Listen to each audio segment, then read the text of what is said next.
Chers participants de l'UDA, bonjour, bienvenue. Je suis vraiment très contente de pouvoir vous partager une année de plus ce très beau sujet qu'est notre histoire et notre anthropologie de l'alimentation. Nous mangeons tous plusieurs fois par jour, mais pas n'importe quoi et certainement pas n'importe comment, parce qu'il y a une culture, il y a un héritage dont nous sommes dépositaires et dont nous sommes acteurs. Et tout simplement mieux comprendre ce que nous mangeons, pourquoi, quelle est la richesse aussi de tout ce que nous pouvons vivre, de tout ce que nous pouvons savourer, déguster et mieux comprendre à propos de notre alimentation. Vous le savez, c'est vraiment un de mes tout grands bonheurs, un de mes tout grands sujets de recherche.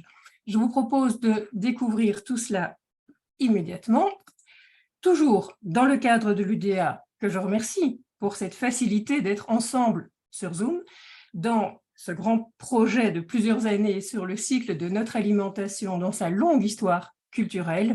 Je vous propose un sujet de 8 rencontres, rien que sur l'Antiquité, parce qu'il y a amplement matière. La préhistoire, l'Égypte ancienne, la Mésopotamie, la Grèce ancienne, l'Empire romain plutôt centré quand même sur Rome, parce que l'Empire était devenu européen, mais tout ce qui convergeait vers Rome va aussi évidemment donner un monde et un imaginaire extrêmement dense. En contrepoint, la Gaule, que mangeaient nos ancêtres les Gaulois avec beaucoup de guillemets, pas seulement le sanglier d'Astérix et Obélix, même pas du tout. Que mangeait-on à Byzance, cette autre fin, Constantinople, cette autre partie de l'Empire romain qui, lui, va durer jusqu'en 1453. Et pour revenir dans nos régions, que mangeaient nos ancêtres, nos aïeux mérovingiens durant cette antiquité tardive? Je vous propose un séminaire de 16 heures de cours, une rencontre en ligne en direct et une visite des musées Art et Histoire du Cinquantenaire, une visite bien sûr thématique que je donne moi-même. Chaque semaine, vous recevez 2 heures enregistrées sur Zoom que vous pouvez regarder à l'aise et plusieurs fois si vous aimez prendre des notes pendant une durée d'au moins 3 semaines. Nous sommes via écran interposé, mais nous sommes ensemble. Bien sûr, vos questions, vos doutes, vos témoignages, vos apports sont les bienvenus. Je les relais la semaine suivante où nous les partageons ensemble lors du direct et de toute façon, nous nous voyons lors de la visite thématique.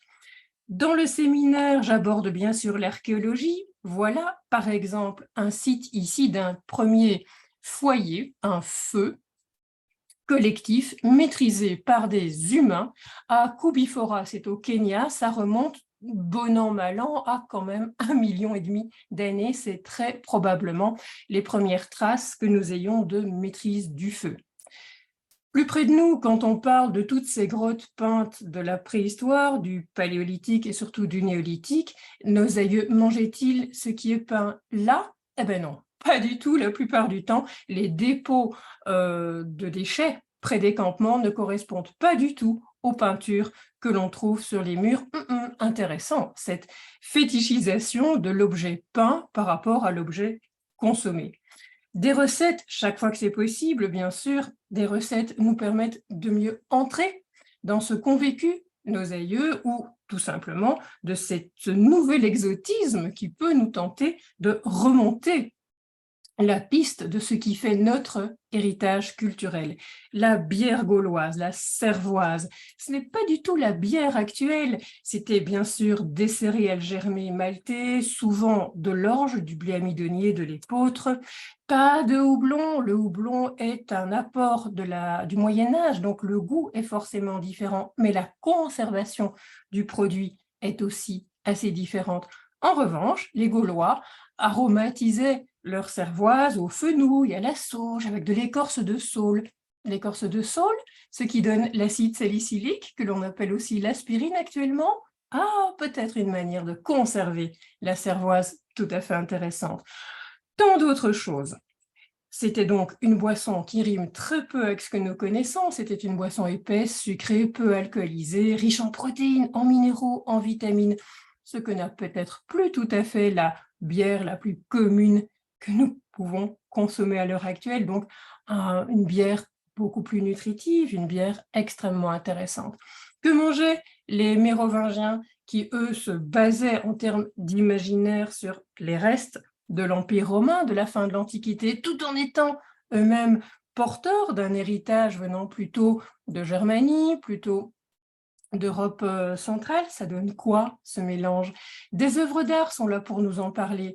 Bien sûr que les scènes de banquets des tombes que l'on trouve en Égypte nous présentent énormément d'éléments et d'aliments, mais en même temps nous donnent toute une série de recettes qui ont pu être recensées, qui sont encore tout à fait praticables et souvent extrêmement intéressantes. Et en Grèce, le pays des dieux, le pays du vin, le pays du régime crétois, oserions-nous? Eh bien, bien sûr que tout est basé sur un rapport à l'abondance et que tout est documenté par des œuvres d'art extrêmement construites et loin d'être simplement jolies. Voilà, pour parler du monde romain, les Romains écrivaient sur tout, les Romains documentaient tout et nous ont laissé des quantités d'informations phénoménales.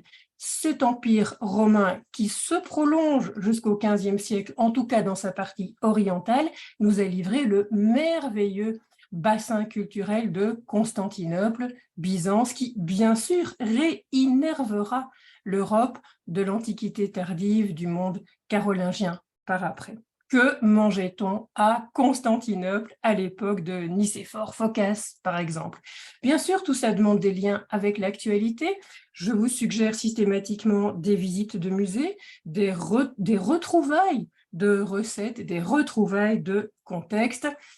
Et pour chaque rencontre, je vous envoie des suggestions de prolongation de chaque sujet avec de la lecture, des vidéos, des visites que je vous suggère, toujours dans cette idée que oui, bien sûr, il faut manger pour vivre, mais c'est encore mieux de bien manger pour vivre. Tout est infiniment plus goûteux, appréciable et savoureux, puisqu'on apprécie mieux ce que l'on comprend mieux. Je vous envoie toujours systématiquement beaucoup de références bibliographiques, beaucoup de titres disponibles, des titres qui peuvent vous inspirer, revivifier, restimuler votre quotidien. Et nous terminons bien sûr par cette visite que je guide moi-même, bien sûr, aux musées royaux d'art et d'histoire, qui sont en grand chambardement pour le moment, mais aucun problème, c'est pour un mieux. Et nous verrons sous cet angle plus vif, plus curieux, les collections de l'Antiquité, toujours et strictement dans leur lien avec l'alimentation. Alors je me réjouis de partager cela avec vous. À tout bientôt.